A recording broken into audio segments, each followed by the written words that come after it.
International football top FIFA officials were arrested at dawn at a Zurich hotel in Dirigeants à la demande des autorités américaines pour des faits de corruption. Le directeur dalle estorsioni al riciclaggio, dalla corruzione alla frode. 27 mai 2015. Le FBI lance un vaste coup de filet.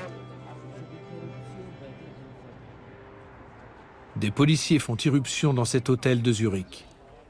6 high-ranking FIFA officials have been arrested in Switzerland as part of a massive corruption probe.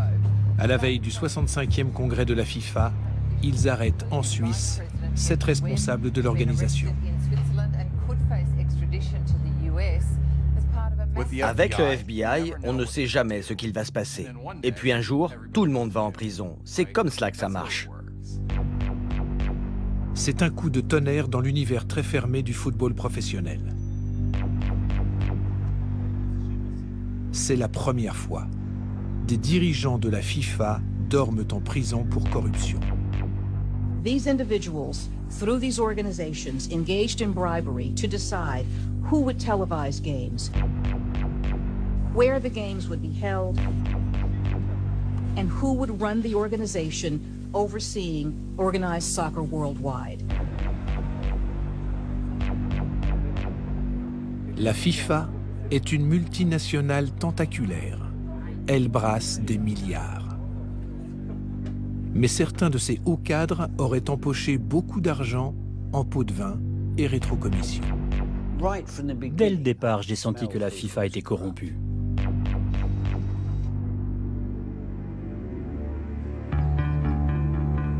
Des responsables de la FIFA auraient monnayé leur influence pour l'attribution de contrats de marketing ou de Coupe du Monde.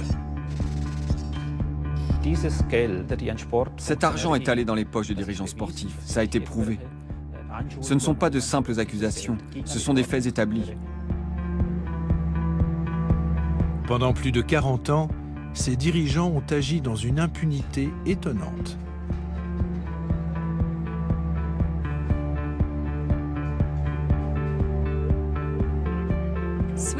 En Suisse, depuis des années, il y a des scandales qui auraient dû faire l'objet d'enquêtes judiciaires. Tellement de scandales. Mais la FIFA est très puissante en Suisse. The winner is Qatar. Partout dans le monde, des gens sont très inquiets ou en colère à cause de la façon dont la FIFA est dirigée. Au cœur du scandale mondial de la FIFA, Sepp Blatter, son président emblématique et controversé.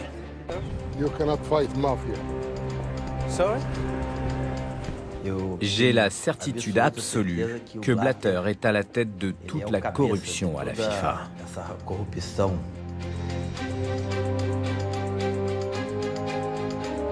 Moore takes the kick, and Jeff has put England level.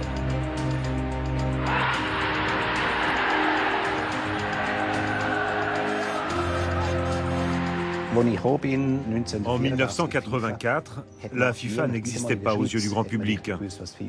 Elle n'était tout simplement pas connue.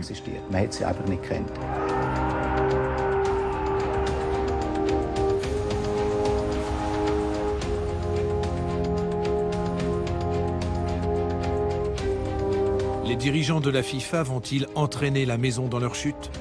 Les gens du football pensent de ce qui arrive à la FIFA aujourd'hui. Cette organisation peut-elle redevenir vertueuse et retrouver les idéaux de ses fondateurs? Jusqu'à aujourd'hui, c'est un vœu qui est resté pieux.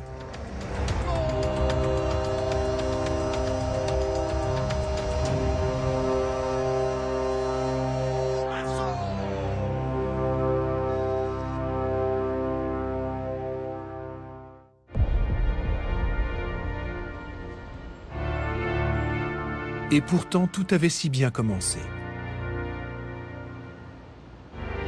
Il y a 112 ans, le 21 mai 1904, naissait la Fédération internationale de football association, la FIFA, dans une arrière-cour de la rue Saint-Honoré, à Paris.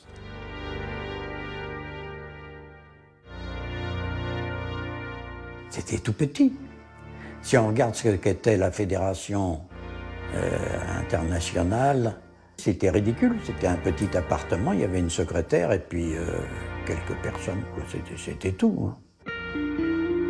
À l'époque, le football ne génère pas d'argent. La FIFA est une association à but non lucratif. Les premiers dirigeants de la FIFA sont pénétrés de l'esprit de l'internationalisme au sens large. C'est-à-dire l'idée que les rencontres internationales, les congrès, les associations internationales dans le domaine des arts, dans le domaine de la culture et dans le domaine du sport, eh bien, doivent contribuer à la paix et au progrès. Cette fédération veut être mondiale. Mais en réalité, elle ne regroupe que quelques pays européens. C'est une sorte de club très fermé. Au départ, la FIFA, c'était une espèce de petite communauté européenne d'origine. Il y avait des Pays-Bas, la Belgique, la France, la Suisse, l'Allemagne et le Danemark. En 1921, c'est un Français qui devient président de la FIFA. Il s'appelle Jules Rimet et va marquer l'histoire du football. Jules Rimet est un homme plutôt petit, on surnomme souvent la souris blanche. Intelligent, beau parleur, séduisant, un peu politique. Rimet veut d'abord se lancer en politique, mais il échoue.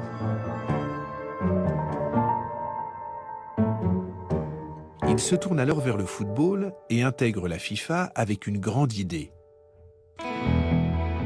Créer une Coupe du Monde. Le problème, c'est qu'il existe déjà un tournoi international de football, celui des Jeux Olympiques, organisé par le Comité international olympique.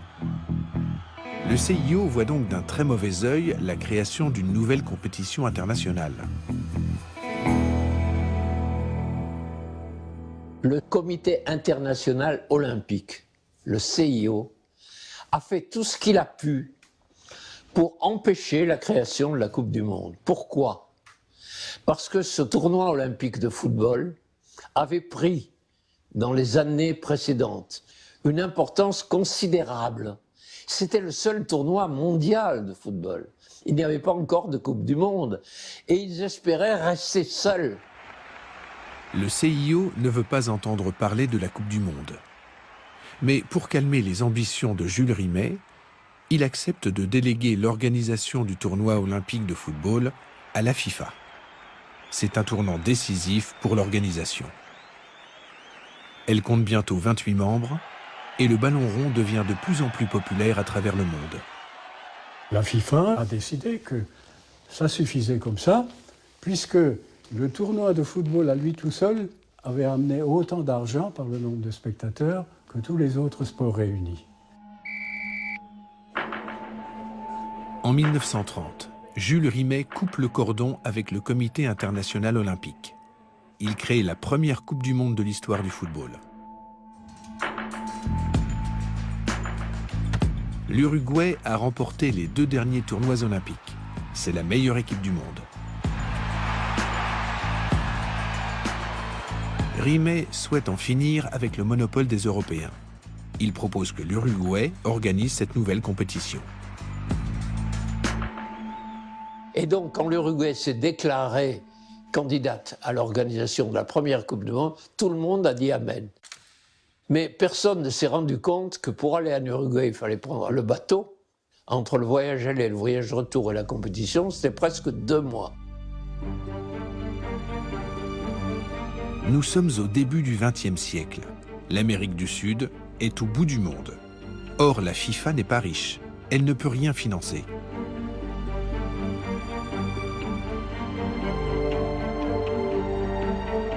Plusieurs délégations renoncent à faire le voyage.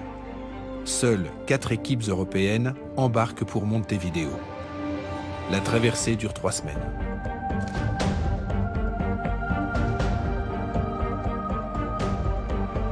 Cette première Coupe du Monde voit la victoire de l'Uruguay. Elle est un immense succès populaire. L'histoire de la FIFA est en marche. Jules Rimet veut faire grandir l'organisation. En 1932, il prend la décision d'installer le siège à Zurich, en Suisse.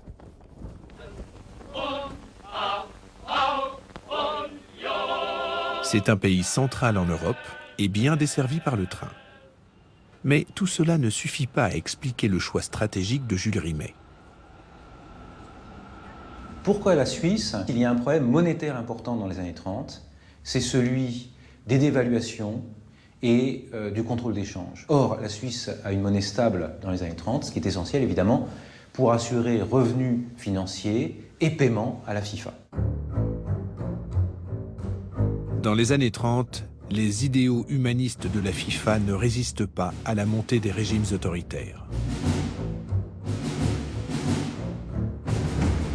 En 1934, Mussolini se sert du football pour mettre en valeur son régime fasciste. La rencontre débute devant une assistance record, 60 000 spectateurs. Les Français peuvent espérer la victoire. 4 ans plus tard, à la veille de la Seconde Guerre mondiale, c'est au tour de la France d'accueillir le tournoi. Les Italiens dominent. Piola, l'avant-centre italien, se démène. Il passe à Meazza. Le shot part. À Paris, sur le sol français, devant les spectateurs et les caméras, les joueurs de l'équipe allemande exécutent le salut nazi. Au grand désespoir du président de la FIFA, Jules Rimet. Malheureusement, ça a été pour lui, il l'a conçu comme quand même un échec. Il m'avait dit, je me suis fait des illusions, j'ai cru que ça pourrait soit retarder, soit éviter la guerre, faire participer à des négociations puisque tous les gens étaient ensemble.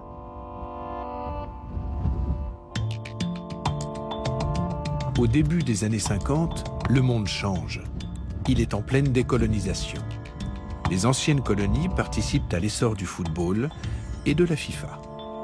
Les pays qui devenaient indépendants dans les années 60 et 70 s'inscrivaient d'abord à la FIFA avant d'aller s'inscrire à l'ONU. Ça montre la hiérarchie du pouvoir de la FIFA et de l'ONU.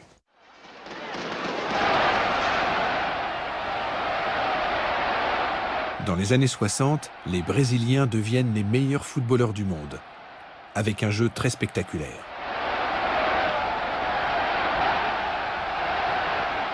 Les artistes, ils ont la virtuosité, les athlètes, ils ont les extraordinaires qualités.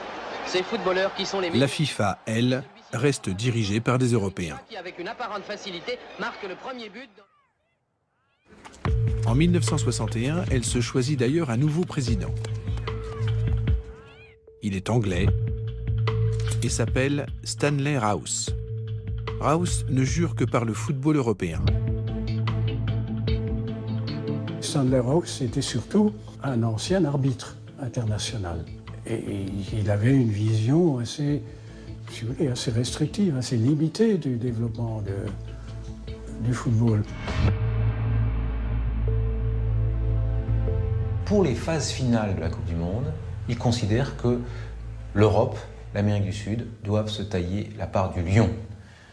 Pour la Coupe du Monde 66, l'Asie, l'Afrique, l'Océanie doivent se disputer une seule place, à tel point que les pays africains décident de boycotter les matchs préliminaires et ne participent pas à cette Coupe du Monde. Stanley Rous considère que ces pays doivent faire leurs preuves et lorsqu'ils auront progressé, on pourra leur ouvrir plus grand les portes des phases finales. Stanley Rous n'a pas le sens de l'histoire. Il va le payer lors de l'élection à sa propre succession en 1974.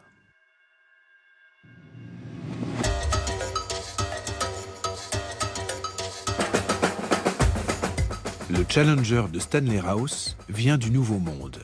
Il est brésilien.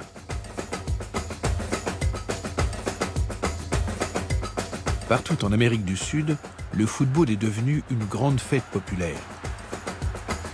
Mais au Brésil, le ballon rond, c'est une religion. Et le grand prêtre de cette religion, c'est le patron de la Fédération brésilienne de football. João Havelange est un homme d'affaires, bien implanté dans l'industrie chimique et les transports au Brésil. Je suis né au Brésil. Depuis que je suis né, je vois le football. On assiste au football, on mange du football, on parle de football. João Havelange est le premier candidat non européen à la présidence de la FIFA. Ces messieurs européens avaient une vision très eurocentrée de la FIFA. On peut même dire qu'ils étaient un peu racistes. Havelange a su profiter de tout cela.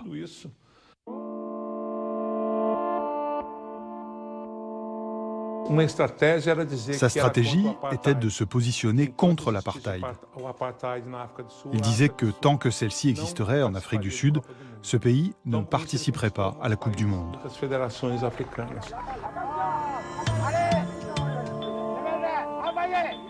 Pour l'élection du président, le système de la FIFA est simple.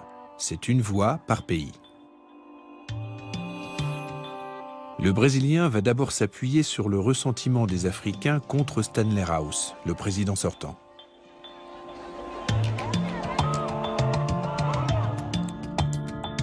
João Havelange arrive en étant l'homme providentiel aux yeux des Africains.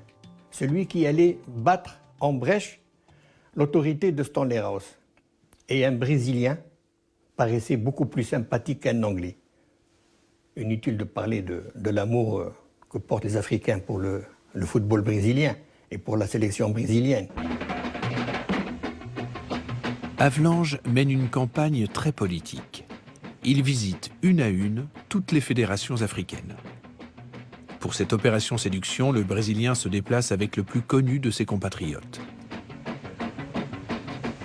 Regardez bien cet athlète à la peau noire et au maillot immaculé qui porte le numéro 10. Il s'appelle Pelé. C'est le meilleur joueur de football du monde. Mais nous l'avons dit, il y avait Pelé. Le merveilleux artiste sur cette descente exécutée avec maîtrise et aisance donnait finalement la victoire au Brésil par 3-2. Vous imaginez le prestige que Pelé apportait à sa campagne électorale pour la FIFA? C'était un atout formidable. Pelé a été un élément décisif sur le continent africain.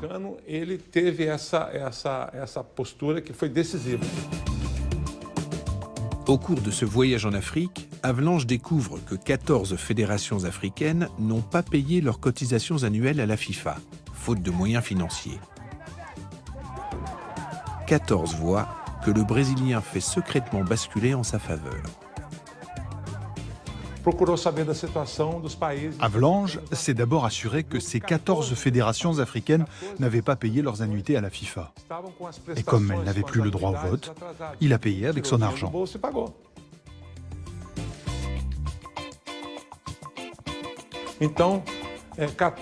Il a payé de sa poche pour que ces fédérations puissent voter pour lui. Avec ce simple geste, il a gagné le vote des 14 pays africains. Le candidat brésilien prolonge ensuite sa campagne en Europe de l'Est.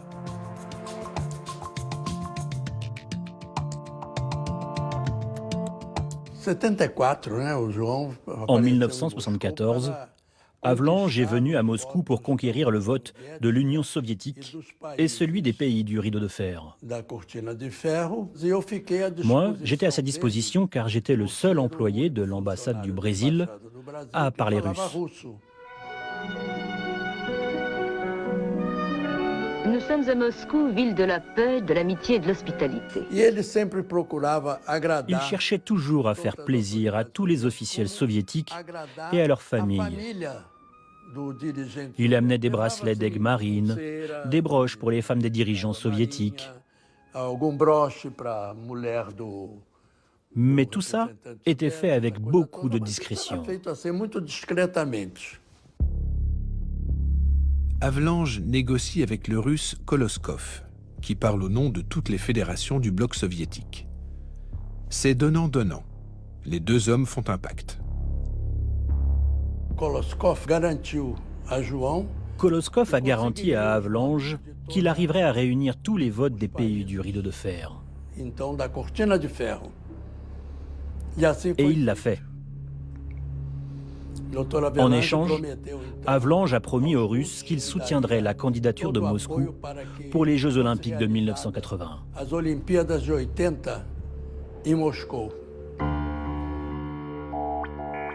Et chacun tient parole. Pour prendre les rênes de la FIFA, Havelange est prêt à tous les arrangements. Mais devant les journalistes, il veut paraître fair-play.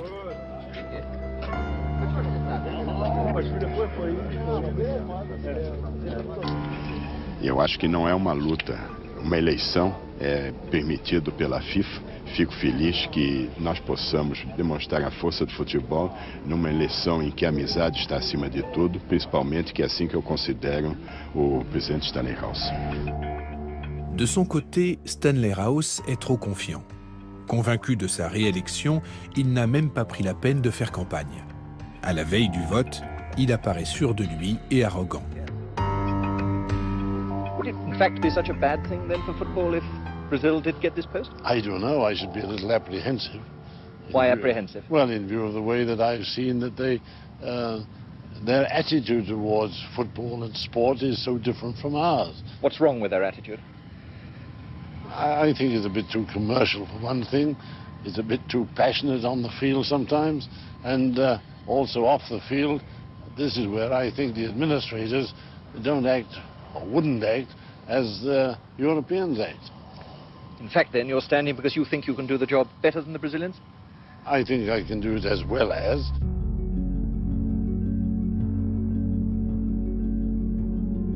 Stanley House se voyait déjà élu. Il se voyait, à mes yeux, d'autant plus élu qu'il avait mis dans son jeu un certain Horst Dassler, patron d'Adidas, et qu'on appelait faiseur de rois. Avec Adidas, Horst Dassler sponsorise les plus grandes équipes nationales. Elles ont besoin d'argent et d'équipement.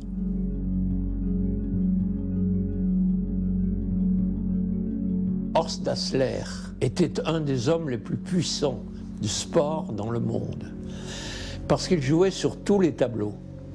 Il connaissait tout le monde et il rendait des services à tout le monde. Il était un peu l'éminence grise du sport. Quand Horst Dassler et Stanley House comprennent qu'Havelange a conquis la majorité des fédérations non européennes, il est déjà trop tard. En 1974, à Francfort, le journaliste du Sunday Times, Keith Bosford, couvre le congrès de la FIFA, où il suit Stanley House. Je l'ai vu le matin même du vote, au petit déjeuner. Je lui ai posé quelques questions anodines. Je lui ai demandé, "Do you have a good breakfast? Est-ce que tu as bien mangé? And what do you think is going to happen?" He said, "No, that son of a bitch is going to win. Cette espèce de salaud va gagner." Donc il avait compris le matin même? Oui, oui, le jour même il a compris, il avait compris. The new president of FIFA is Mr. de Havelange.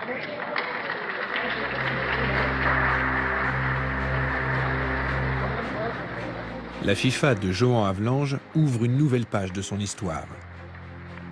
D'abord grâce à l'essor de la télévision qui peu à peu entre dans presque tous les foyers du monde.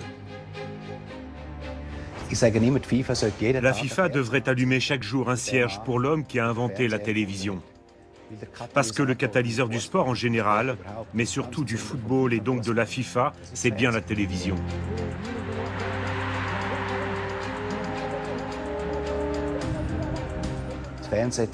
Grâce à la télévision, le foot arrive chez des milliards de gens. Elle a permis à la FIFA de devenir extrêmement riche en un rien de temps.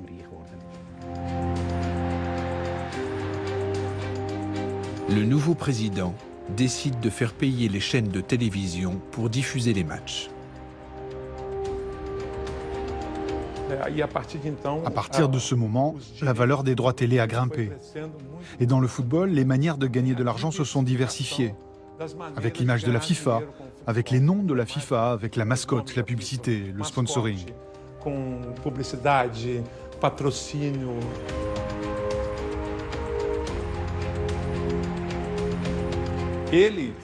Havelange est sans aucun doute celui qui a transformé le football en une affaire multinationale et milliardaire.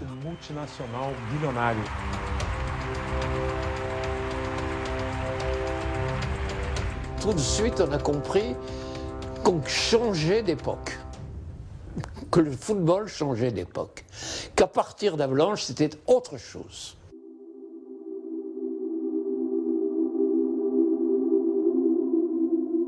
La FIFA mondialise son business. Les droits télé deviennent la première source de revenus de l'organisation. Et pour faire rentrer encore plus d'argent, le nouveau président veut attirer de grands sponsors qui cherchent toujours plus de visibilité. Avalanche souhaite approcher celle qui est déjà à l'époque la plus grande marque du monde, Coca-Cola. Patrick Nelly mène cette négociation stratégique. J'ai passé 18 mois de ma vie à discuter avec Coca-Cola de la manière dont la FIFA et le football pouvaient être une incroyable opportunité pour eux en Afrique, en Asie ou ailleurs. Mais Coca-Cola était une organisation essentiellement implantée aux États-Unis. Donc, ils n'avaient jamais entendu parler de la FIFA et n'y comprenaient rien du tout.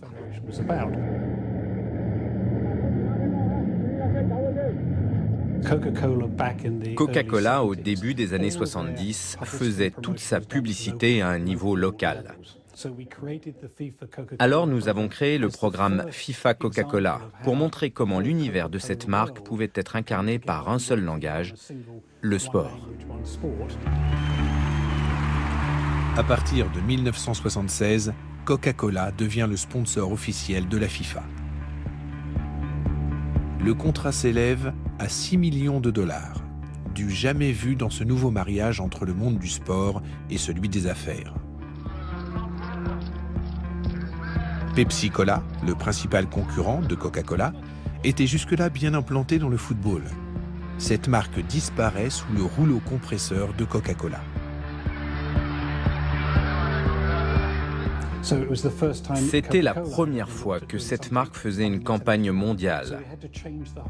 Nous avons donc changé la philosophie tout entière de Coca-Cola pour signer cet accord. Une autre marque se développe grâce aux grandes messes médiatiques organisées par la FIFA. Il s'agit d'Adidas. Son patron charismatique, Horst Dassler, avait soutenu Stanley Rous en 1974. Mais Dassler est un homme pragmatique. Il fait allégeance à Johan Havelange dès son arrivée à la tête de la FIFA. Résultat, Adidas augmente sa visibilité. Son chiffre d'affaires explose.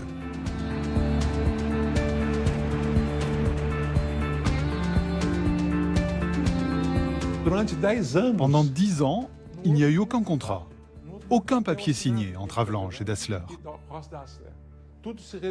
Tout se résumait à une poignée de main pour décider combien Adidas devait payer à la FIFA et obtenir les droits de sponsor exclusif de la Coupe du Monde.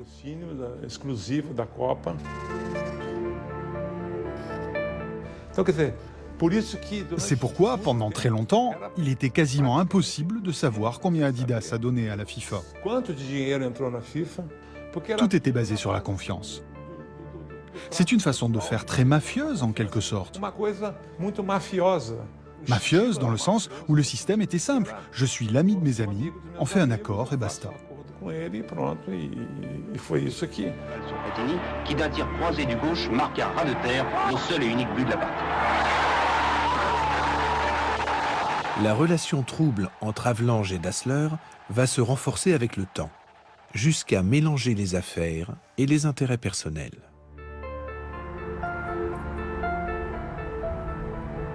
En 1982, Horst Dassler fonde en Suisse ISL, une nouvelle société qui n'a rien à voir avec Adidas.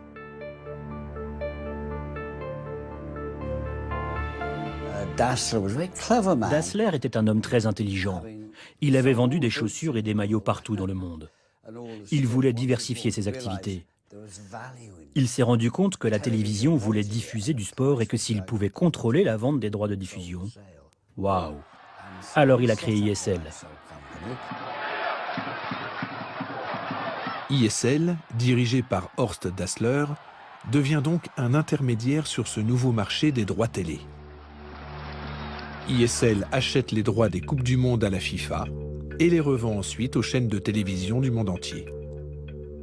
Au passage, ISL encaisse une confortable commission.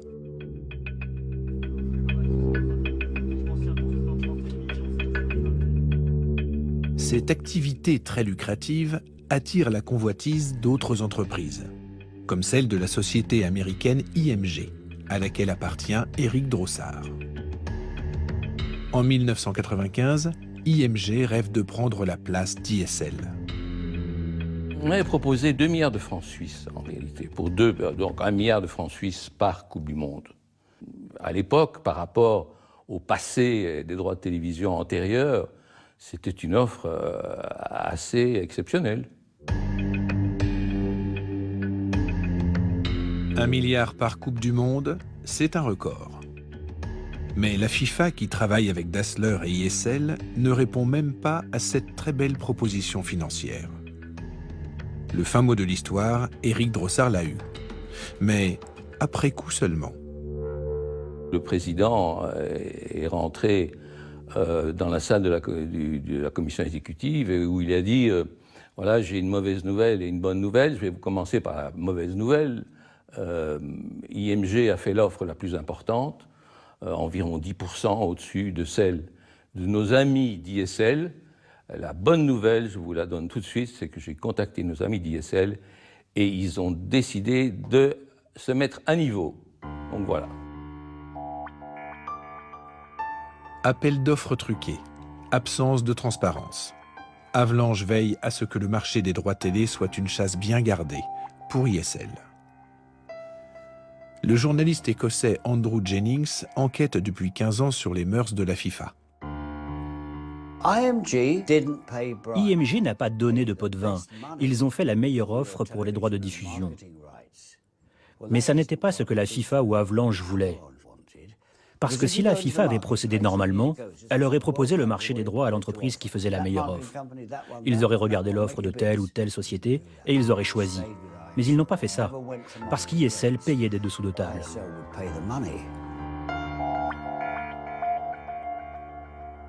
IMG n'a pas eu la moindre chance dans le football, parce qu'ISL s'est toujours assuré l'obtention des droits par la corruption.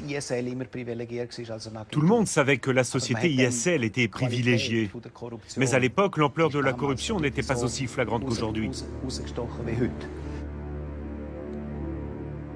Pour gagner et conserver le marché des droits télé, ISL aurait donc distribué des pots de vin à de nombreux hauts cadres de la FIFA. Des années après, des responsables d'ISL l'ont reconnu lors d'un procès en Suisse.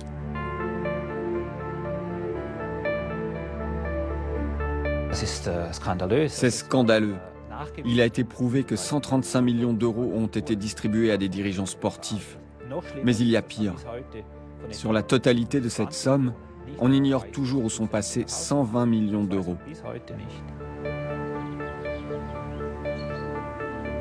Les dessous de table d'ISL auraient été envoyés sur des comptes bancaires situés dans des paradis fiscaux.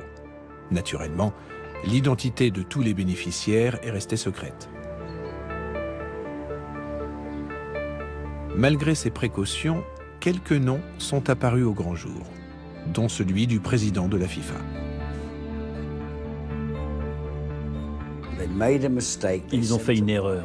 Au lieu d'envoyer un pot de vin sur le compte bancaire personnel d'Avalanche, ils l'ont envoyé sur celui de la FIFA. C'était trop tard. Ce sont des écritures bancaires, on ne peut pas les effacer. Ils ont essayé d'obtenir que la banque fasse disparaître cette opération, mais la banque a refusé. Ce virement bancaire de 1 million d'euros serait une rétrocommission à l'attention de Johan Avalanche. Beaucoup soupçonnent l'ancien président d'avoir en fait empoché plusieurs dizaines de millions d'euros. Avalanche a touché beaucoup d'argent d'ISL. Il est d'ailleurs très probable qu'ISL ait été créé par Adidas uniquement pour se mettre des gens comme Avalanche dans la poche.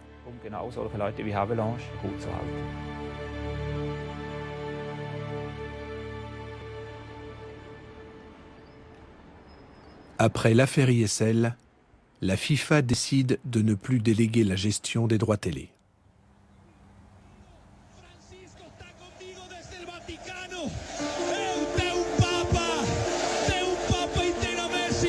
Pendant 24 ans, Johan Havelange dirige la FIFA d'une main de fer et l'incarne sans partage.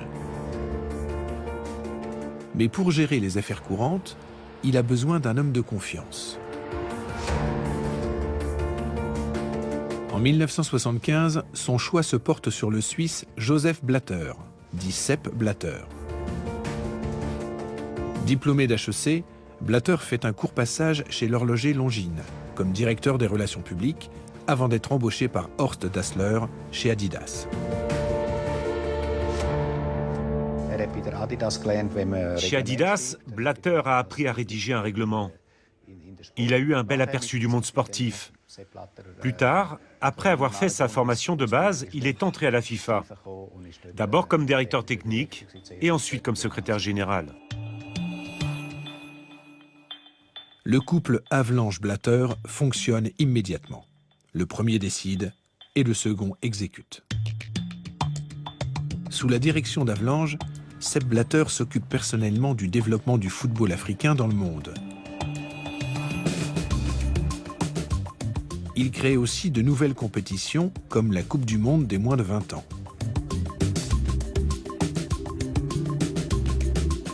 Pendant des années, Blatter s'occupe surtout de soigner la relation avec les grands sponsors, comme Adidas bien sûr, ou Coca-Cola.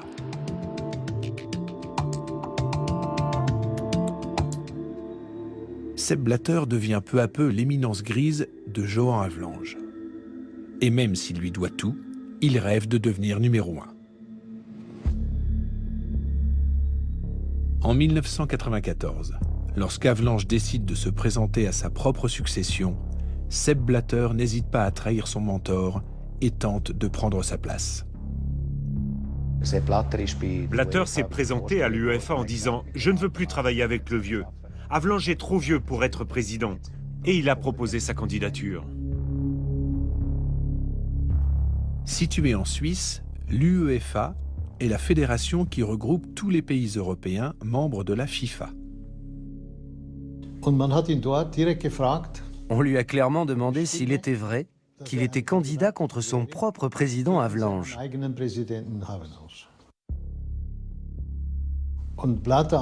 Et à ce moment-là, Blatter a répondu « Oui, si l'UEFA me soutient ».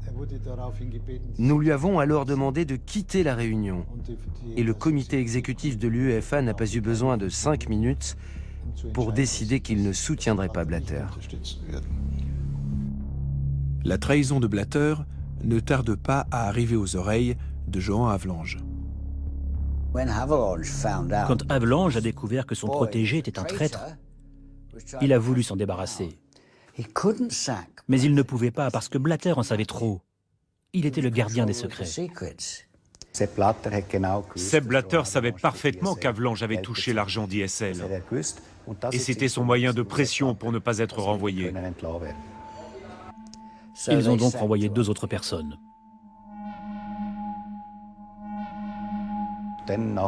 En tant que responsable de la communication, je me suis fait renvoyer. Ça faisait partie du boulot, j'étais très exposé. J'ai donc été licencié. Johan Havelange et Sepp Blatter vont gérer la crise à leur manière et sceller un accord. Ils ont préféré s'entendre en décidant qu'en 1994, Havelange serait réélu, que Blatter ne bougerait pas, et qu'en 1998, Havelange s'en irait sur la pointe des pieds, mais qu'il aurait fait le lit, avant de partir, de Blatter. Comme convenu, Johan Havelange est réélu à la présidence de la FIFA en 1994. Quant à Sepp Blatter, il accepte de prendre son mal en patience. Le scénario prévu se met en place en 1996. Ce jour-là, Havelange annonce officiellement son départ. Il a 80 ans. Mi missão como presidente de la FIFA se termina al momento en que terminará la Copa del Mundo de Francia 98. Y yo tendré la conciencia tranquila de que em los 24 anos que terei servido à la FIFA e ao futebol mundial, que minha administração com as pessoas que me acompanharam hicimos cambiar o futebol no mundo. Sepp Blatter attend ce moment depuis très longtemps. Mais devant les caméras, il connaît bien son rôle et joue la surprise. I'm sad that he will leave because I cannot imagine that the FIFA will go on without him. 21 years together, these forges not only friendship, but this forges also a union like a wedding. And I first have now to digest this information. En 1998, le moment de Sepp Blatter arrive enfin. Un homme pourtant est sur le point de lui barrer la route. Tire Platini. Il s'agit du Français Michel Platini, triple ballon d'or, grande vedette du foot des années 80.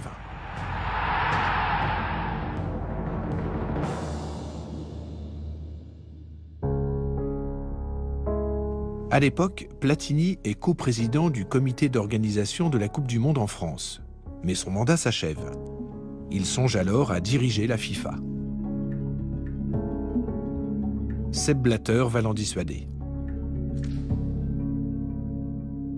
Sepp Blatter, qui a déjà 3 coups d'avance, arrive à convaincre Platini qu'il est encore trop jeune et lui dit en substance « Je vais me porter candidat, tu seras mon numéro 2, tu seras ma caution sportive, tu vas apprendre avec moi et faisons campagne ensemble. » Et c'est ce qui se passe. Ça va Joseph, tu vas bien?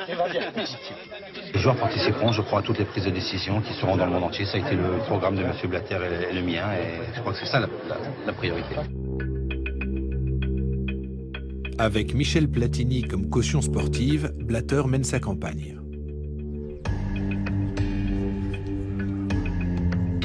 Et pour s'assurer la victoire, il s'appuie, comme Havelange l'avait fait 20 ans auparavant, sur le vote des fédérations africaines qu'il connaît bien. Il leur promet de l'argent. Sepp Blatter lance un nouveau programme de développement, le programme Goal. Le programme Goal repose sur le principe suivant. Les fédérations présentent un projet, construction d'un centre technique d'entraînement, construction d'un siège pour une fédération, etc., etc. Et ce projet est financé par la FIFA. Le programme Goal était un élément central de la promesse électorale de Sepp Blatter pour l'élection de 1998. Ce programme promettait $1 million réparti sur 4 ans à chaque fédération nationale qui adhérait. Pour l'élection de 1998, l'adversaire de Sepp Blatter s'appelle Lennart Johansson. Il est président de l'UEFA. À la veille du vote, aucun des deux candidats n'est sûr de l'emporter.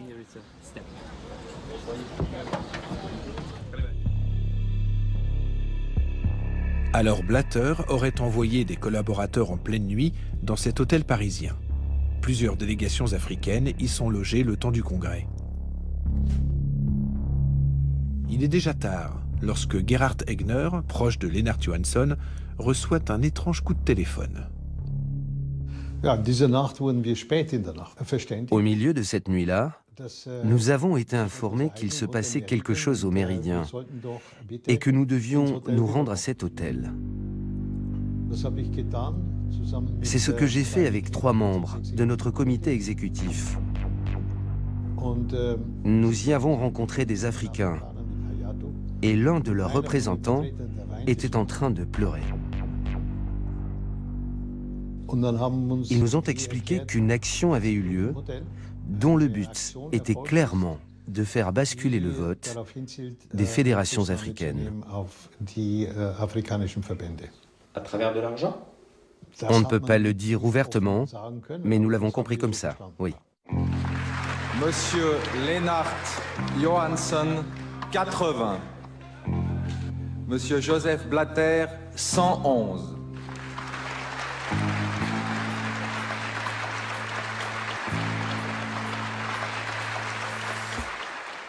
mesdames, messieurs les délégués, merci de m'avoir élu à la présidence de la FIFA. Merci beaucoup. Le nouveau président remercie d'abord Michel Platini pour son aide précieuse. Il lui propose de devenir son conseiller personnel. Platini accepte. Et il se tape dans la main avec Sepp Blatter en disant « Combien tu me donnes ?» Blatter lui dit « Combien tu veux ?» Et il tape dans la main pour 1 million de francs suisses par an, payé pour un travail un peu obscur, dont Platini peine à expliquer concrètement à quoi il correspondait, qui était un travail un peu de lobbying, un travail d'organisation auprès de la FIFA pour rebâtir le calendrier, travailler au futur de la FIFA.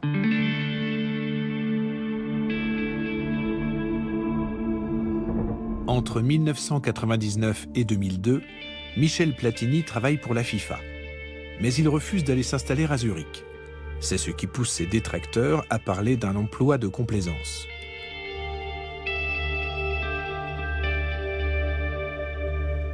Cette thèse est évidemment contestée par les amis proches de Michel Platini. Il essaye de rentrer en contact avec toutes les fédérations pour essayer d'humaniser le football. Et il travaille énormément, ça je l'ai vu. C'est pas du pipeau. Je vais pas couvrir un truc qui n'existe pas. Je l'ai vu. Alors évidemment, ça arrange de raconter qu'il branlait rien, qu'il joue au golf toute la journée. C'est des conneries. Il voyageait énormément.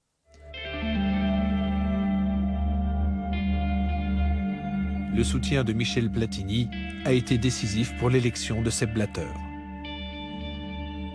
Ce dernier enfile son costume de président de la FIFA avec appétit. Son prédécesseur avait permis à l'organisation de prospérer grâce à la vente des droits télé.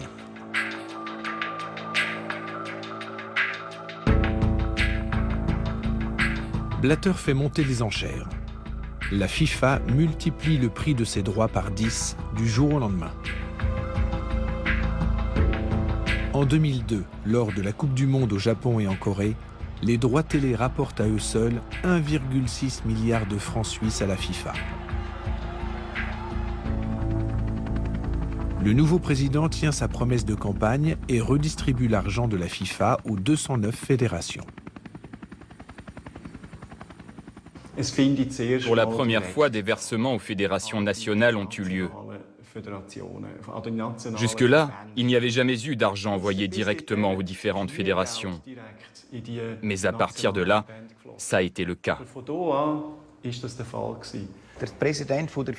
Pour les fédérations, la FIFA, c'est le Père Noël. Elle offre de l'argent, des cours, des emplois, des voyages, des privilèges.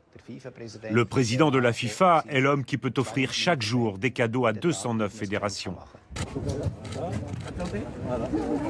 Depuis 1999, près de 700 projets ont été approuvés par la commission de développement de la FIFA. Comme par exemple l'édification d'un centre technique en Tunisie, d'un stade en Estonie ou d'un siège pour la Fédération du Bangladesh.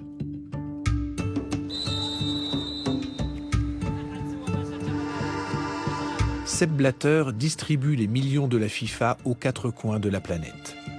Il espère en tirer un bénéfice personnel. Il rêve notamment de devenir prix Nobel de la paix.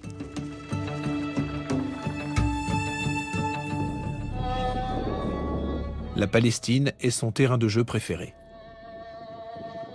En 2008, il lui offre un stade flambant neuf pour jouer des matchs internationaux. Blatter multiplie les rencontres avec Palestiniens et Israéliens pour faciliter les échanges entre les deux peuples. En apparence, les programmes de développement sont une belle réussite.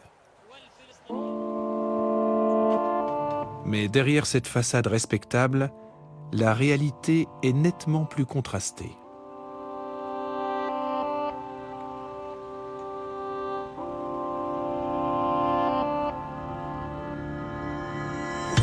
Nous sommes au Cameroun, l'un des plus grands pays de football en Afrique. Le Cameroun a participé 7 fois à la Coupe du Monde, un record sur ce continent.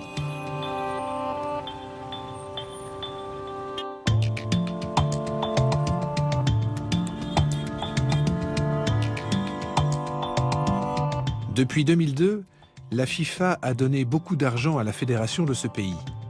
Plus de 20 millions de dollars. Officiellement, pour développer le football camerounais. Il y a 5 ans, la fédération camerounaise avait par exemple annoncé la construction d'un nouveau siège. Un projet à 6 millions de dollars.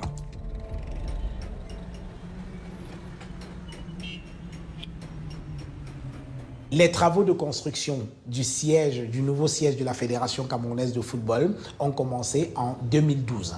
Et le lancement des travaux s'est fait en très grande pompe. On parlait d'un siège futuriste et tout.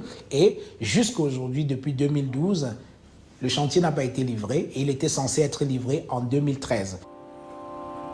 La FIFA aurait bien envoyé l'argent sur les comptes de la Fédération camerounaise de football. Avec plusieurs de ses collègues, Antoine de Padoue a claqué la porte. Quand nous quittons la fédération en 2013, nous laissons à peu près 4 500 000 dollars pour la construction du siège de la FECAFOOT. Avec une maquette, un plan et tout. Aujourd'hui, rien n'a été fait. Tout cet argent a été dilapidé. Jean Lambert était secrétaire général de la Fédération camerounaise de football. Pour avoir dénoncé la corruption, il a été renvoyé. Le phénomène de détournement de fonds est le sport majeur auquel se livrent les dirigeants de la FECAFOOT. L'argent qui vient de la FIFA, c'est un argent qui est incontrôlé. C'est un argent dont on se sert à sa guise et dont on pense qu'on ne doit pas le justifier. Vous imaginez que des gens vont en mission, une mission à durée indéterminée, vont dans des hôtels, y résident avec femmes, enfants et familles, mangent et boivent à satiété sans qu'ils aient quelque chose qui soutienne la dépense qu'ils prétendent avoir faite. L'appétit de certains dirigeants du football camerounais serait féroce. Les projets lancés par la FIFA aboutissent rarement, et jamais complètement.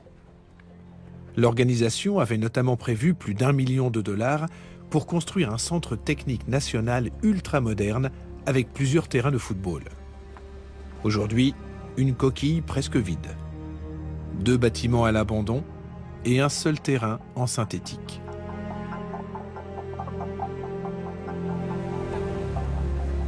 Même en les cherchant bien, on ne trouve pas les millions de la FIFA au Cameroun.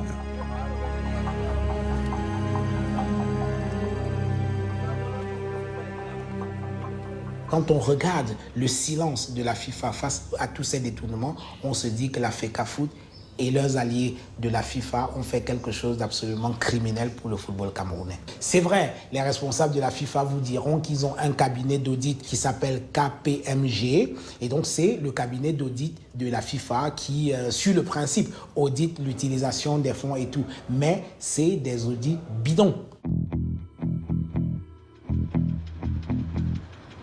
Parce qu'on n'a pas besoin d'être un expert en comptabilité, il faut simplement avoir ses 2 yeux, aller sur le terrain et observer que ce qui a été prévu n'a pas été réalisé.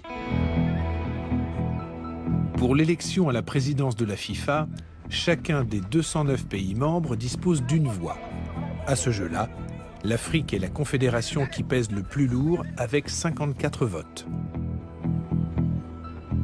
Tous les projets que Blatter a initiés dans le sens du développement du football, il les a fait avec une arrière-pensée, ma réélection.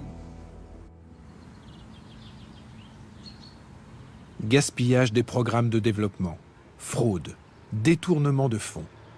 Tout cela a été clairement dénoncé au sein même de la FIFA. C'était en 2002, au cours d'une incroyable conférence de presse.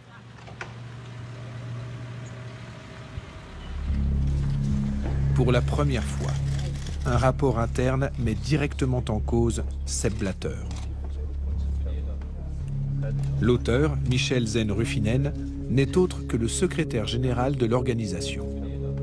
En présence d'un Sepp Blatter impassible, il préconise alors de faire le ménage, du jamais vu à la FIFA.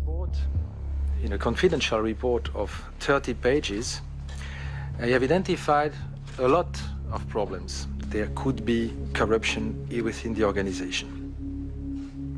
I clearly ask now the president to provide the respective answers to me so that we can enter the new area of FIFA with a clean record, which from my, at the moment and in my opinion is definitely not the case. Thank you.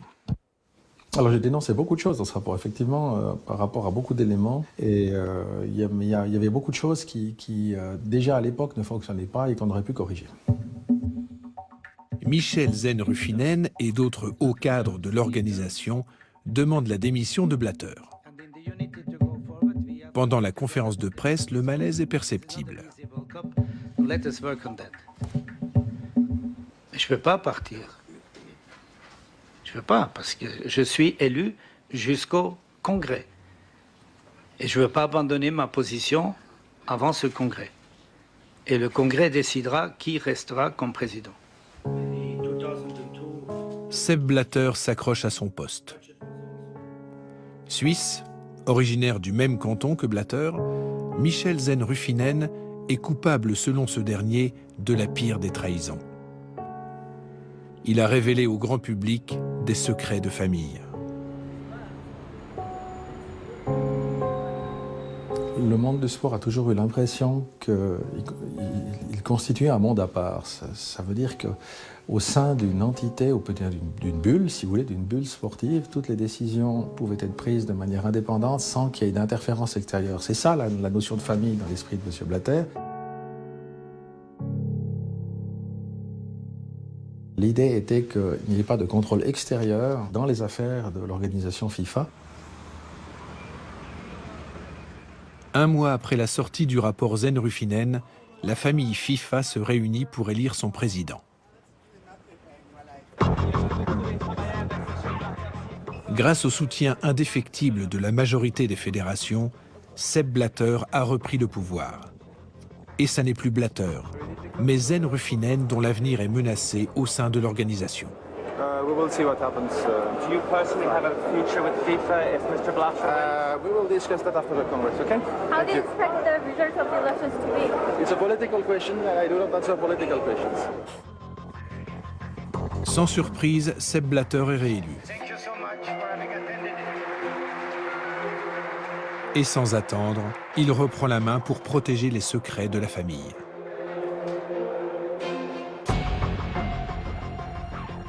Michel Zen-Ruffinen quitte la FIFA. Quant à son rapport, il est définitivement enterré. Il y avait dans ce rapport énormément d'éléments qui auraient dû être traités, qui auraient, s'ils les avaient été, auraient permis d'améliorer la situation. Et notamment en termes de corruption. C'est un mot que vous ne voulez pas employer? Non, je ne veux pas. Pourquoi? J'ai pas le droit de parler de ce terme-là dans le truc. Parce que si vous en parlez. Mais je viole l'accord de confidentialité, c'est tout. Et en fait, ce qu'on m'a demandé, c'est de ne pas revenir sur les éléments que j'avais cités dans ce rapport une fois l'organisation quittée. C'est-à-dire, au moment où je quittais l'organisation, je devais m'engager à ne plus parler de ce rapport et je me tiens tout à fait à ça. Un accord financier, vous voulez dire, de sortie? C'est pas un accord financier, c'est un accord global qui comprend des éléments financiers, mais si la question est de savoir si j'ai touché une indemnité pour le signer, la réponse est non. C'était pas du tout prévu comme ça. Il y avait un solde de salaire qui m'était dû, il m'a été payé, c'est tout. L'omerta au sein de l'organisation FIFA. L'achat du silence, cette façon de laver son linge sale en famille, bien à l'abri des regards. La FIFA a souvent été comparée à une autre organisation. La mafia est célèbre pour les meurtres, la drogue. Bien sûr, c'est différent, mais du point de vue de la gouvernance, c'est le même modèle.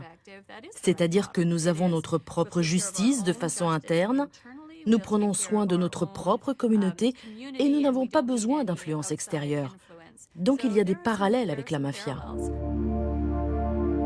En 2002, après cet épisode, plusieurs hauts cadres de la FIFA renvoyés avec Michel Zen-Ruffinen saisissent la justice suisse.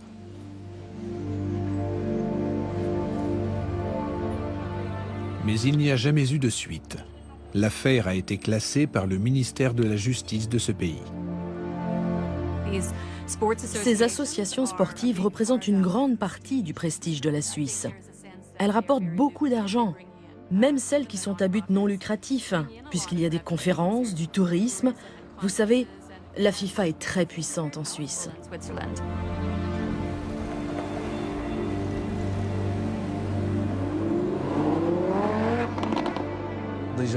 La corruption au sein de la FIFA est un secret de polichinelle en Suisse.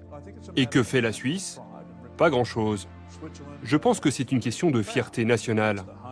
Mais quand votre fierté se met sur le chemin de votre honnêteté, c'est un vrai problème.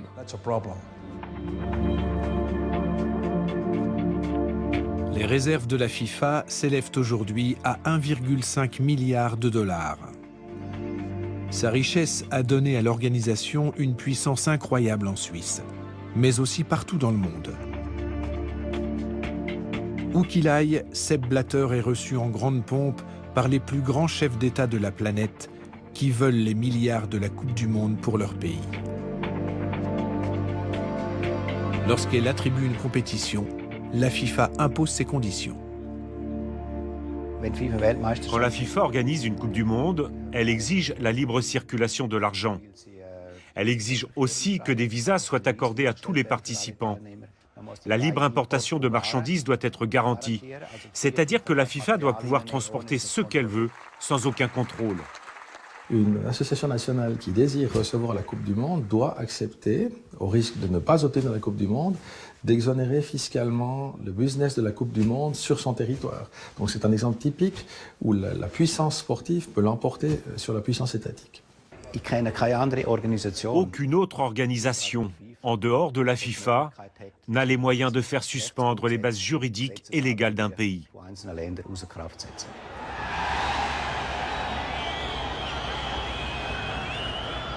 Avec la Coupe du Monde, la FIFA crée de l'activité et de la richesse. Les pays organisateurs gagnent beaucoup d'argent, sans parler du prestige. Certains pays seraient donc prêts à tout pour en obtenir les retombées. Jusqu'à l'acheter.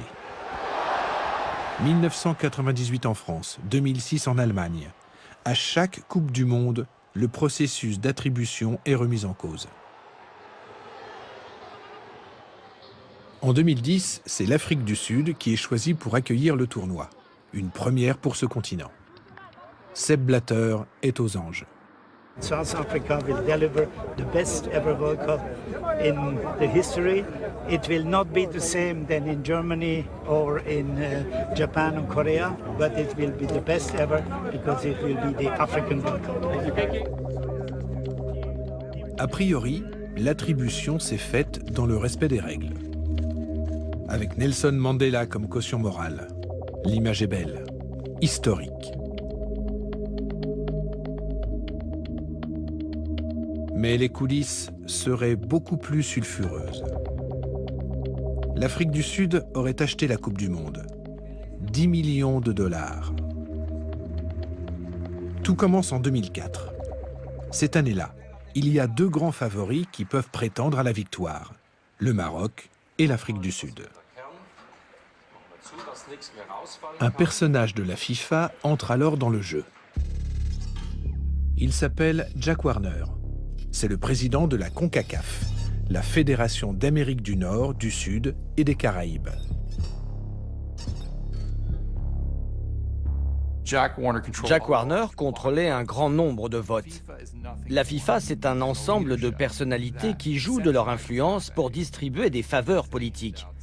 Par conséquent, si vous êtes une personne capable de rassembler beaucoup de votes, vous avez beaucoup de pouvoir. C'était le cas de Jack Warner.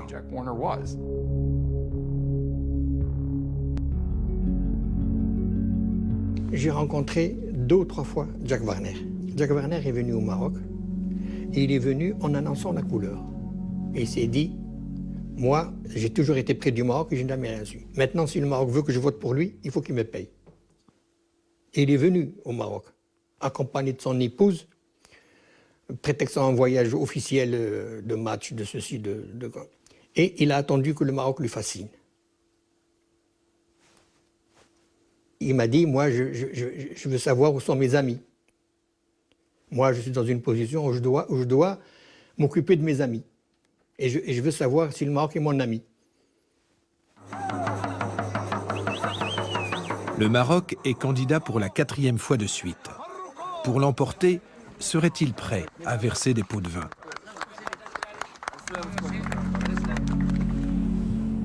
C'est l'histoire que l'un des membres du comité exécutif de la FIFA a racontée à des journalistes anglais du Sunday Times. Le deal serait simple. 1 million dans la poche de Jack Warner, et en échange, les voix de la CONCACAF sont pour le Maroc. Le Marocain Najib Salmi confirme ces révélations, à demi-mot. Est-ce que le Jack Warner aurait bénéficié d'une enveloppe marocaine? Selon moi, si je fais appel seulement à ma déduction et à mon intelligence qui est très moyenne, je peux supposer que oui. Mais, comme je vous l'ai dit, quand l'argent passe, on n'est pas là pour le voir passer.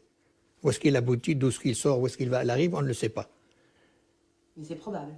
C'est probable, bien sûr, c'est probable. Le jour du vote, les Marocains ne doutent pas de leur victoire. Ils pensent avoir mis toutes les chances de leur côté. Le soir du 13 mai, c'était un vendredi, on s'est dit le Maroc a eu la Coupe du Monde. Vers 21h, comme ça, tout le monde a dit le Maroc a la Coupe du Monde. Et on faisait le compte des voix. L'Espagne va voter pour celui-là, parce qu'on connaît les votants. Et on nous avait annoncé à toute la délégation marocaine que le vote aurait lieu, le résultat du vote serait donné publiquement à 10h du matin. Or, à 8h du matin, on savait que l'Afrique du Sud avait gagné. Jack Warner aurait joué sur tous les tableaux.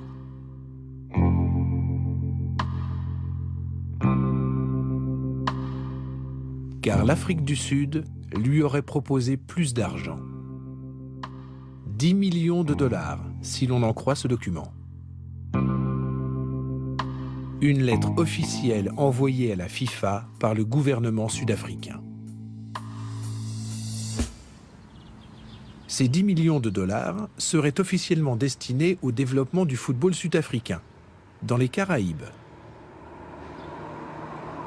Mais l'argent envoyé par les Sud-Africains est arrivé sur les comptes bancaires de la CONCACAF, des comptes contrôlés par Jack Warner.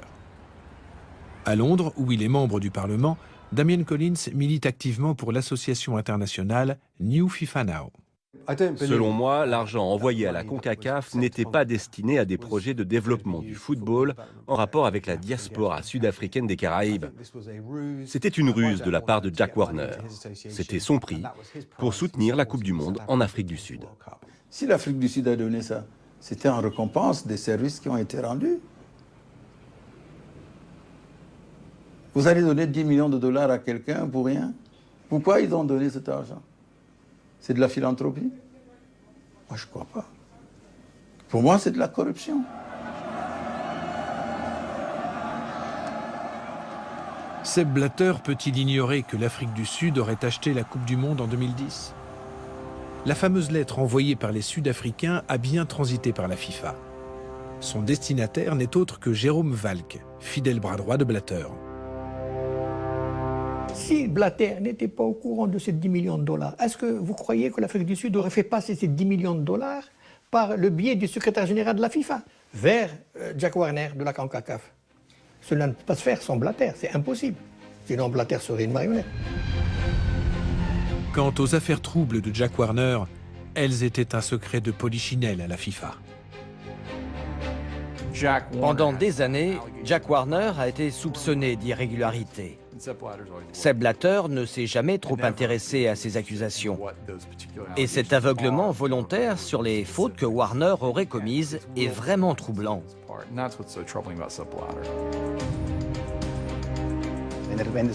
S'il ne l'avait pas su, il aurait été un mauvais président. On ne peut pas être au centre de tout à la FIFA et faire semblant de ne rien voir. Cela voudrait dire que soit vous êtes un président faible, ce qui n'était pas son cas, soit vous mentez. L'attribution biaisée de Coupe du Monde a longtemps été un secret bien gardé par le milieu du football.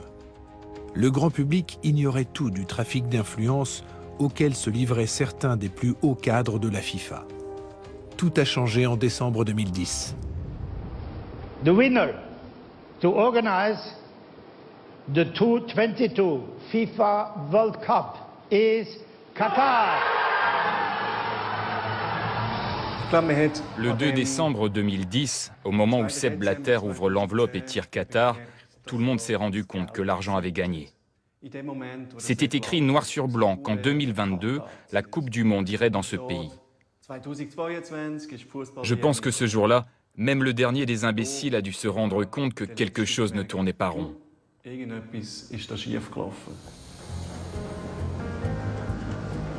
Le Qatar, un petit royaume grand comme un confetti, situé dans le richissime golfe Persique, une des dernières zones à conquérir pour la FIFA. Le Qatar et sa campagne de promotion à 250 millions de dollars, proche de la science-fiction. Le Qatar peut tout se payer, même Zinedine Zidane, qui aurait été rémunéré 11 millions d'euros pour défendre les couleurs du petit émirat. Je crois que c'est le moment pour le Moyen-Orient d'accueillir cette Coupe du Monde.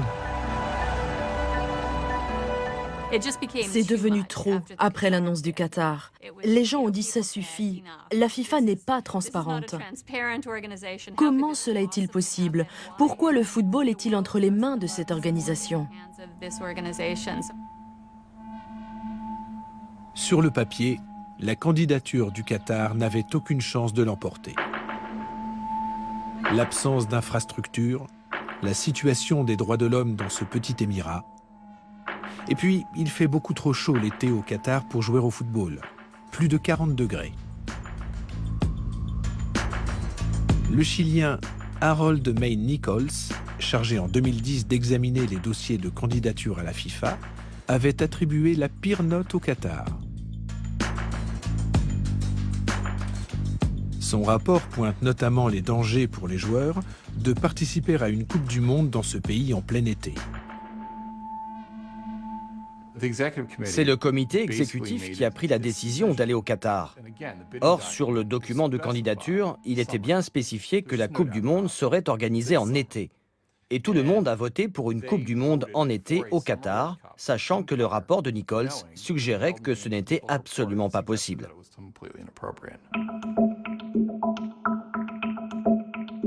Trop improbable pour être vrai, la victoire du Qatar alimente les soupçons de corruption depuis le début.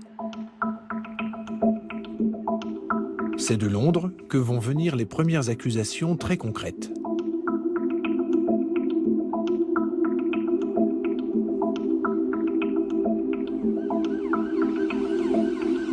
Six mois après le vote contesté, des journalistes du Sunday Times, encore eux, affirment, preuve à l'appui, que le Qatari Mohamed bin Hammam, membre du comité exécutif de la FIFA, aurait distribué environ 5 millions de dollars pour acheter le vote de plusieurs responsables de l'organisation. Dans la foulée de ces révélations, la FIFA ébranlée veut faire bonne figure. Elle radie à vie Mohamed bin Hammam de toute activité liée au football. Monsieur bin Hammam est un personnage très controversé. Son rôle à la FIFA laisse penser que l'attribution de la Coupe du Monde au Qatar devrait être totalement invalidée. Le vote n'est pas valable. L'attribution de la Coupe du Monde au Qatar a décrédibilisé la FIFA auprès du grand public. En 2011, l'institution traverse une crise sans précédent. Et en cette année très difficile, elle doit élire son président. Une nouvelle fois, Blatter a totalement verrouillé le vote. Il s'est assuré un 4e mandat.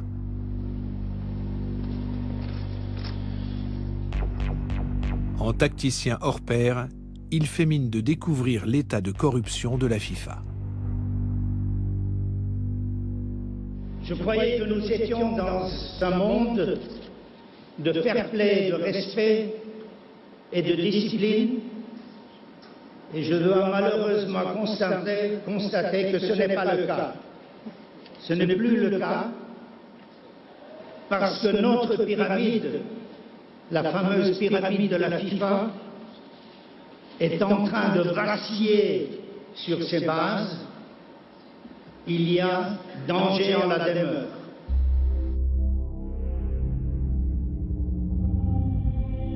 Mais cette fois, la pression est trop forte. Blatter ne peut plus éluder les affaires. Pour donner l'image d'une FIFA prête à faire le grand ménage, il fait appel à un homme réputé incorruptible, un ancien procureur américain, Michael Garcia.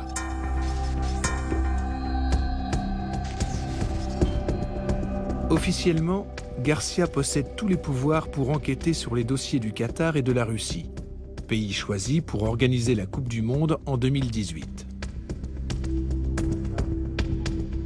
I see the issue and the challenge being getting folks to come in, getting witnesses, getting documents, and making sure we use the authorities that we now have to do that. My being available and making people available to talk and hear complaints, I can assure you that will get done. Nommer Garcia, c'était une manière de riposter aux graves accusations de corruption lors de l'attribution de la Coupe du Monde. Mais en fait, la riposte de la FIFA était un piège. Ils ont piégé Michael Garcia. En fait, ils voulaient faire croire qu'ils allaient vraiment réformer la FIFA.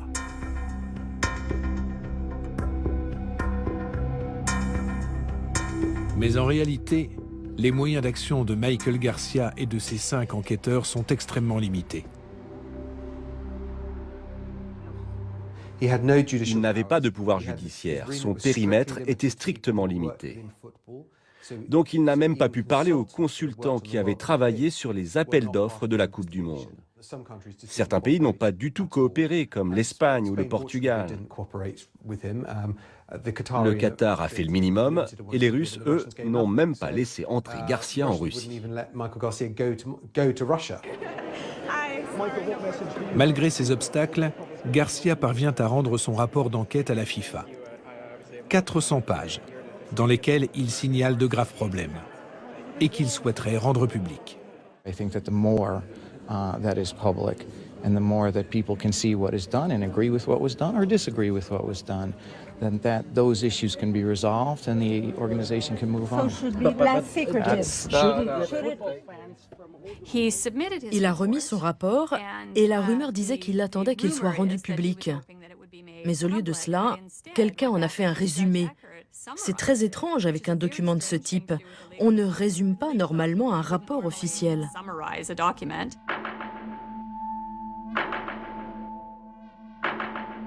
La FIFA n'a pas publié son rapport complet, mais un résumé corrigé, qui, selon Garcia, ne reflétait pas du tout le contenu de son enquête. 2 mois plus tard, Michael Garcia claque la porte de la FIFA en colère. True reform doesn't come from adding rules or creating new committee structures. It comes from changing the culture of the organization.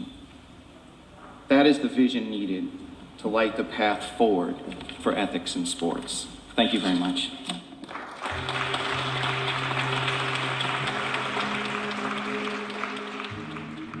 À ce jour, le rapport Garcia est toujours classé top secret. Et l'ancien procureur américain est contractuellement tenu au silence à propos de son travail à la FIFA. La volonté affichée du changement était un leurre.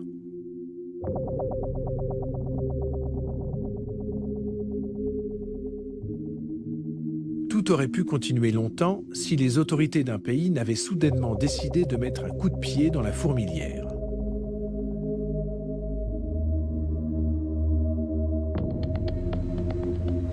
Il s'agit des États-Unis.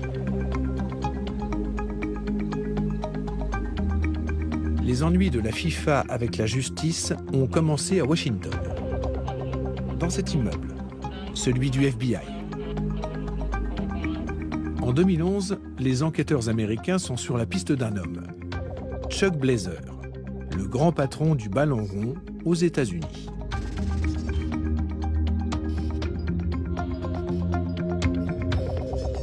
Blazer est le secrétaire général de la CONCACAF, la Fédération d'Amérique du Nord, du Sud et des Caraïbes.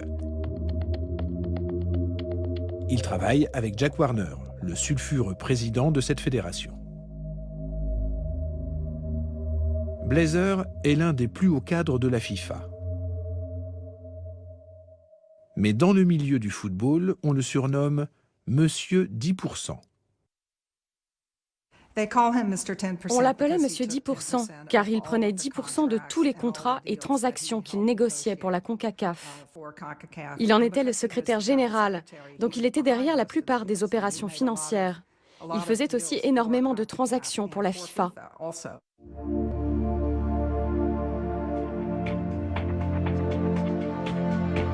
Chuck Blazer habite à New York, en plein centre de Manhattan, sur la prestigieuse 5e avenue. Son train de vie est démentiel. Dans l'une des plus célèbres tours de New York, il loue plusieurs appartements.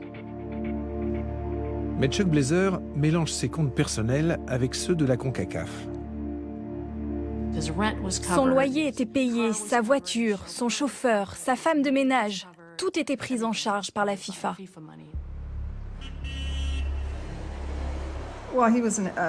C'était quelqu'un qui vivait dans l'excès. Il voyageait en première classe, il habitait dans la Trump Tower, dans un appartement à $18 000 par mois. Il louait aussi un autre appartement à $6 000 juste pour ses chats. Chuck Blazer détourne l'argent de la FIFA, mais il ne paierait aucun impôt aux États-Unis. C'est ce qui va mettre la puce à l'oreille de l'administration fiscale et du FBI, qui très vite l'accusent de racket et de blanchiment d'argent. Les policiers américains décident d'arrêter Chuck Blazer. Pour sauver sa peau, il a dénoncé chacun de ses contacts au sein de la CONCACAF et de la FIFA. Et pendant des années, il a fait des enregistrements secrets, uniquement pour éviter la prison. Blazer accepte de devenir la taupe du FBI. Il va porter un micro sous son costume. Tous les membres du comité exécutif de la FIFA étaient ses amis. Il y avait 44 noms dans la liste qu'il a établie pour le FBI. Un jour, pour l'une de ces personnes, il a organisé une fête d'anniversaire dans un restaurant de Manhattan. Pendant la soirée, il enregistrait tout. Donc il avait très peu de scrupules à balancer ses connaissances et ses amis.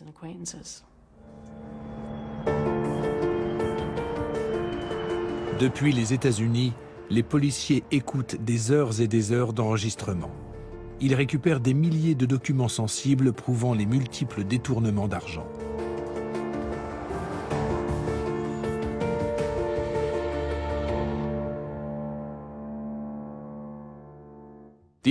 Ces gens ont utilisé des banques américaines pour faire leurs transactions illégales.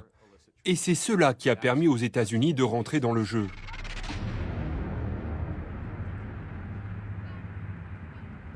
En 2010, les États-Unis espéraient être choisis pour organiser la Coupe du Monde de 2022.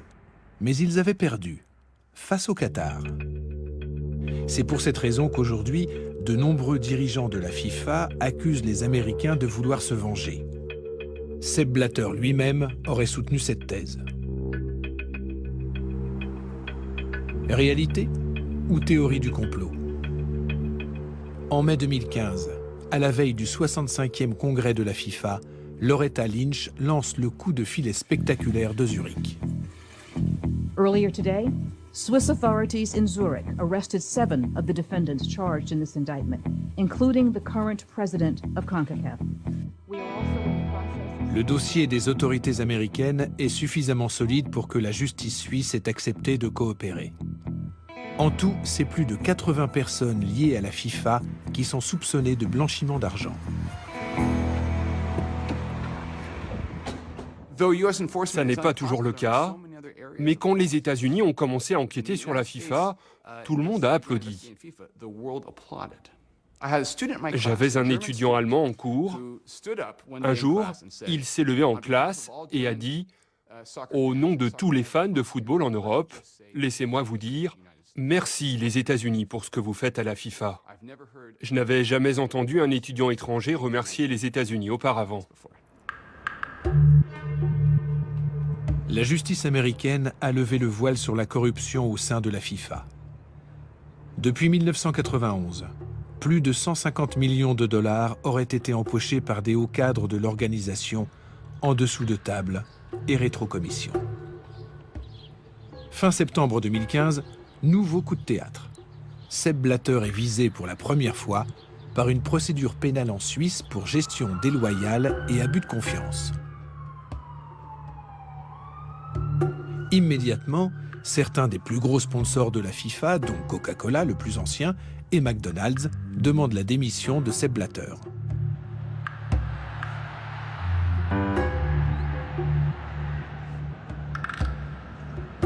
La poule aux œufs d'or est devenue aujourd'hui une organisation infréquentable.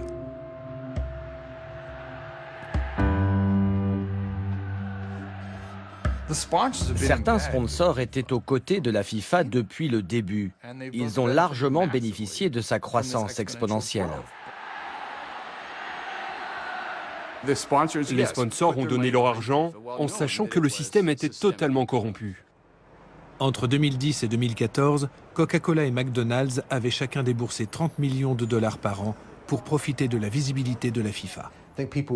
Les gens ont mis la pression sur des compagnies comme Coca-Cola pour leur dire « vous devez parler, vous devez agir, vous devez menacer ou en fait retirer votre aide financière à la FIFA, sinon on ne vous achètera plus de produits ». Je pense que c'est de là que la pression est venue.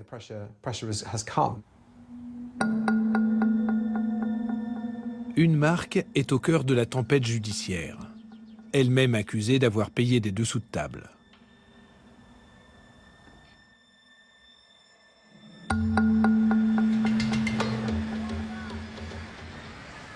Cette histoire se passe au Brésil. 5 fois championne du monde, l'équipe nationale a fait rêver des générations de supporters dans le monde entier. En 1996, Nike débourse 160 millions d'euros pour apposer sa virgule sur le maillot des joueurs brésiliens.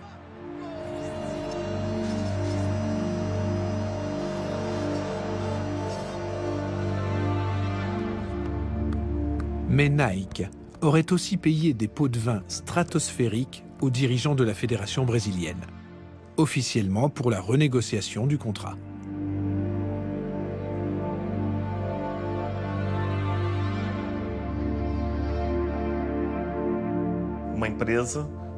Une entreprise brésilienne a servi d'intermédiaire et a reçu plus de 40 millions pour ne rien faire.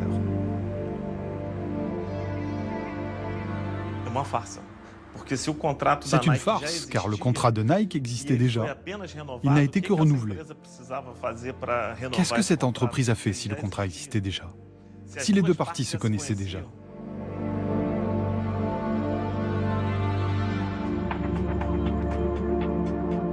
C'est en fait un moyen pour le président de la fédération brésilienne, Ricardo Teixeira, et ses successeurs de garder pour eux 10% de la somme des contrats qu'ils signaient. Ricardo Teixeira, président du football brésilien entre 1989 et 2012. Lorsqu'il en prend la tête, Teixeira n'est autre que le gendre de João Havelange, alors président de la FIFA. Cerné par les affaires, Teixeira a dû démissionner de son poste. Le Brésil devrait être le premier pays à donner l'exemple, avec un football digne et honnête. Mais en réalité, c'est exactement le contraire. C'est le pays le plus corrompu.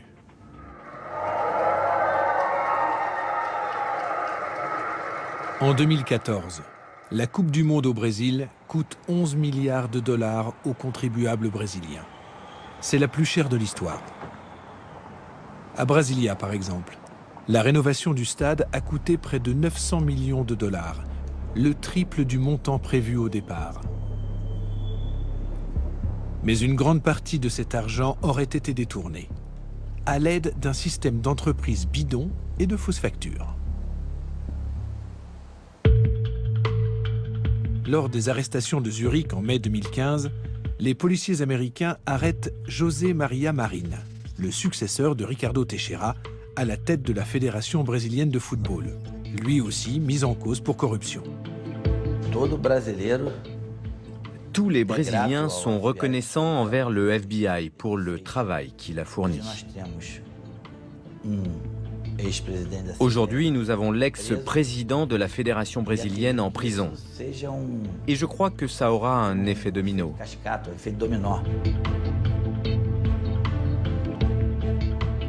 À Brasilia, Romário a donc saisi cette occasion pour demander la mise en place d'une commission d'enquête parlementaire. Il en a été nommé président.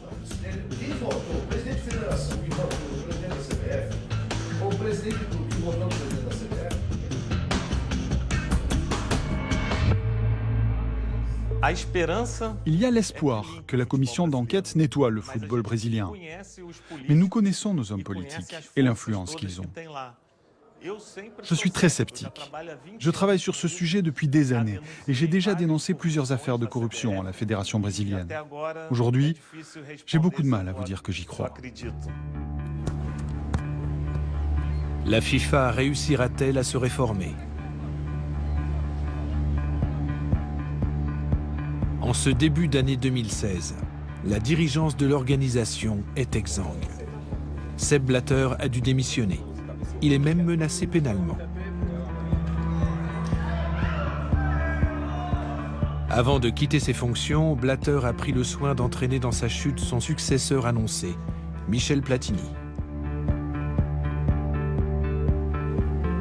Platini, l'ami, devenu rival, depuis cette fameuse conférence de presse. Alors je lui ai dit, écoute Sepp, on a commencé ensemble en 1998. C'est à Singapour qu'on s'est mis d'accord pour l'avenir de la FIFA. Nous avons gagné ensemble, nous avons travaillé ensemble. Aujourd'hui, je viens te demander de quitter la FIFA, de démissionner de la FIFA, de partir de la FIFA. Parce que l'image est mauvaise, on ne peut plus continuer comme ça. Depuis, Michel Platini a été rattrapé par une curieuse histoire d'argent. Il est question d'un virement de presque 2 millions d'euros reçu de Sepp Blatter en 2011, sans qu'aucun contrat n'ait été signé entre les deux hommes. La candidature de Michel Platini a explosé en plein vol. Le 26 février 2016 à Zurich, 5 candidats sont en lice pour remplacer Blatter. Mais leur parcours laisse songeur. Ils sont tous issus du système de Sepp Blatter. On ne peut pas continuer avec des membres de l'ancienne direction. Il est impossible que des gens puissent se lever et dire « J'ai été impliqué dans les affaires de la FIFA pendant les 10 dernières années, mais maintenant je vais tout changer ». Ce n'est pas crédible. Ce dont la FIFA a besoin, ce sont de nouveaux dirigeants et des idées nouvelles. La FIFA n'a pas besoin de règles supplémentaires. Il faut un changement de culture. Et la seule façon d'obtenir cela, c'est de faire venir des gens de l'extérieur.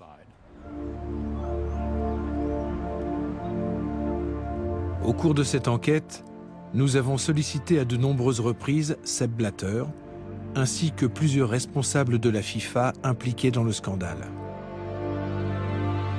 Ils n'ont jamais donné suite à nos demandes d'interview.